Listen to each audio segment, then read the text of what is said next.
After a 10-3 season and an appearance in the college football playoff last season, a lot of Tennessee fans were understandably looking forward to seeing if this year's Tennessee football team could improve on what they did in 2024.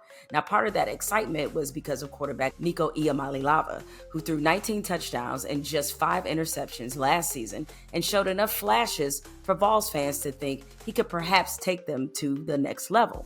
But that ship has sailed. That bridge has been blown up and been burned to a crisp because the Vols and Nico parted ways over what is now a brutal reality in big-time college athletics. Now, last week, Nico essentially staged a holdout because he and his handlers reportedly felt as if his expected $2.2 million salary for this season was not consistent with the industry standard. Supposedly, Nico's camp was seeking a salary of $4 million, since that's what Carson Beck supposedly got for transferring to Miami and Darian Mensah got for leaving for Duke. After Nico skipped practice and wasn't in contact with the team at all, Tennessee had 2 options. Option 1, run Nico his money. Option 2, tell Nico, let the doorknob hit you with a good Lord split you. Here's the option Tennessee head coach Josh Heupel chose instead. Today's landscape of college football is different than what it has been. It's unfortunate, just the situation and where we're at with Nico. I want to thank him for everything that he's done since he's gotten here.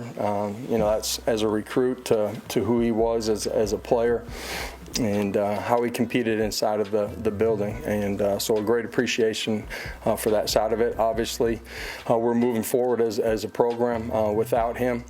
I said it to the guys today. There's no one that's bigger than the Power T, and that includes me. Cold game, but let me give you a little backstory on Nico, which explains why Tennessee responded the way that they did. See, when Nico was a high school junior, Tennessee's NIL collective, Spire Sports, broke him off with a 4-year deal that was worth $8 million, which included $350,000 up front, and he got paid during his senior year of high school. Boy was balling. Now, when he saw that his position was becoming more valuable, he wanted more money. Now, those of us who have been through contract negotiations understand that you might sign a deal on Tuesday, and by Thursday, somebody else could be making more money than you. And certainly in the NFL, players hold out all the time trying to get new deals. Sometimes it works out, like when Emmitt Smith held out from the Cowboys after Dallas won its first Super Bowl. The Cowboys tried to stand on business and replace Smith with a rookie, but they lost their first 2 games and only scored a whopping 26 points. Owner Jerry Jones swallowed his pride and made Emmitt Smith the highest paid running back in the NFL at the time.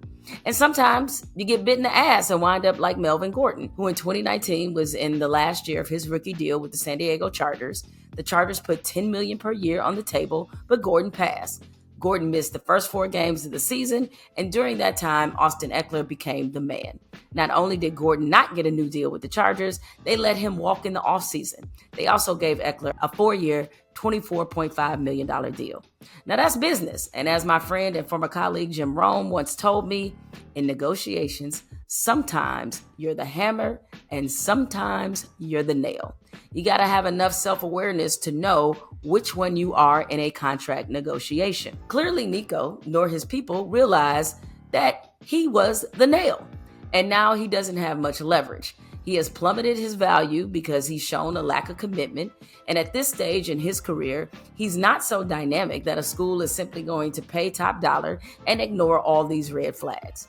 But even though Nico deserves his share of the blame for handling things so unprofessionally, we should never forget the reason major college sports are in such chaos right now is because the NCAA was more interested in preserving a system of complete inequity than building the infrastructure for a fair system that included the players. Now, their blatant greed gave the players all the ammunition they needed to kick their ass in court, which they have done quite successfully to topple this entire house of cards. Unfortunately, in this hyper-capitalist country, it's not going to hold up that the players who generate billions of dollars for colleges and universities should be frozen out on cashing in, when everyone else in that same ecosystem gets to make as much money as they possibly can.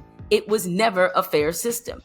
The college football fans and even some of the coaches bemoaning the state of the game are going to have to accept the fact that this is a business. But more importantly, the NCAA needs to accept that too, instead of lobbying Congress to stem the tide that they created.